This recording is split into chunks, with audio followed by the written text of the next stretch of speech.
আসসালামু আলাইকুম, আমি মুজাহিদুল ইসলাম অর্ডিনারি স্কুলে আপনাদের সবাইকে স্বাগতম। এখন আমি হাউস ওয়্যারিং পদ্ধতি এই অধ্যায় সম্পর্কে আলোচনা করব। তো প্রথমে আমাদেরকে জানতে হবে ওয়্যারিং কাকে বলে।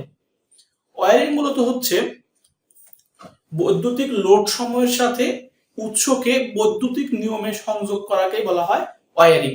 অর্থাৎ বৈদ্যুতিক লোডের সাথে আমি উৎসের সংযোগ দিব বিদ্যুতিক নিয়ম অনুযায়ী বা বৈদ্যুতিক নিয়ম অনুসারে। এই যে সংযোগ দেওয়াটাকে বলা হয় মূলত ওয়্যারিং। তো ওয়্যারিং এর শ্রেণী বিভাগ আছে, আমরা একটু দেখি যদি যে ওয়্যারিং এর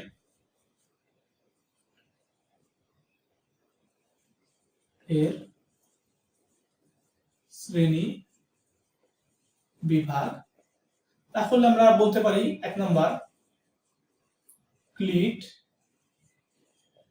wiring, 2 number casing wiring, 3 number হচ্ছে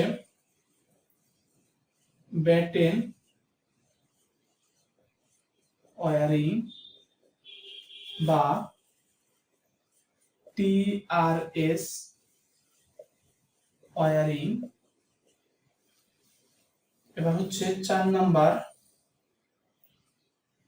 এম এস ওয়্যারিং, 5 নাম্বার হচ্ছে কন্ডুইট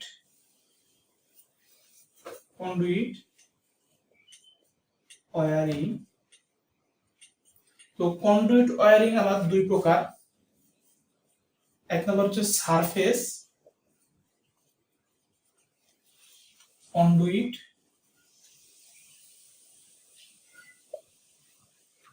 ওয়্যারিং, আর আরেকটা হচ্ছে কনসিল্ড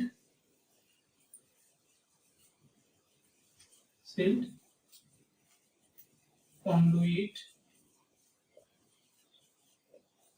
ওয়্যারিং। আর 5 নাম্বার হচ্ছে 6 নাম্বার হচ্ছে এম আই সি ওয়্যারিং। মূলত ওয়্যারিং এর শ্রেণী বিভাগ হচ্ছে এই 6টি বা এই 6 পদ্ধতিতে ওয়্যারিং করা যায়। তাহলে 1 নম্বর হচ্ছে ক্লিট ওয়্যারিং, 2 নম্বরে কেসিং ওয়্যারিং, 3 নম্বর হচ্ছে ব্যাটেন ওয়্যারিং বা টিআরএস ওয়্যারিং, 4 নম্বর হচ্ছে এমএস ওয়্যারিং, 5 নম্বর হচ্ছে কন্ডুইট ওয়্যারিং, আর 6 নম্বর হচ্ছে এমআইসি ওয়্যারিং। তো কন্ডুইট ওয়্যারিং গুলো দুই প্রকার, একটা হচ্ছে সারফেস কন্ডুইট ওয়্যারিং আর আরেকটা হচ্ছে কনসিল্ড কন্ডুইট ওয়্যারিং। তো এর মধ্যে আমরা দেখব যে বাংলাদেশে কোন কোন ওয়্যারিং ব্যবহার করা হয়। আমরা একটু এখানে দেখি বাংলাদেশে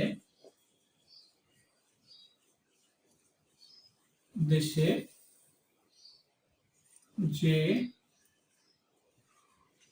সমস্ত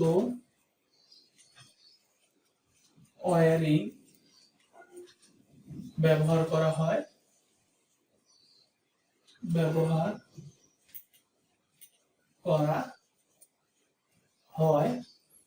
1 নম্বর হচ্ছে ব্যাটেন ওয়্যারিং।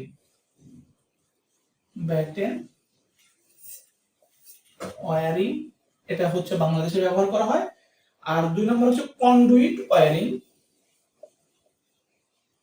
কন্ডুইট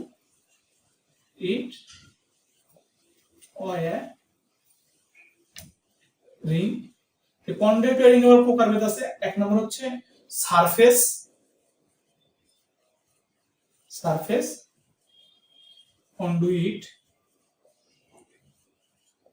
ওয়্যারিং, আর খ হচ্ছে কনসিল্ড কন্ডুইট ওয়্যারিং, আর আরেকটা হচ্ছে প্লাস্টারে নিমজ্জিত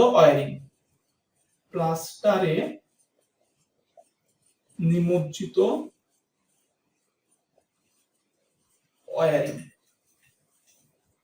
মূলত এই 3 প্রকার ওয়্যারিং বাংলাদেশে ব্যবহার করা হয়। আর এগুলা ক্লিট ওয়্যারিং বা কেসিং ওয়্যারিং, তারপর এমআইসি ওয়্যারিং, এমএস ওয়্যারিং, এগুলো মূলত বাংলাদেশে ব্যবহার করা হয় না।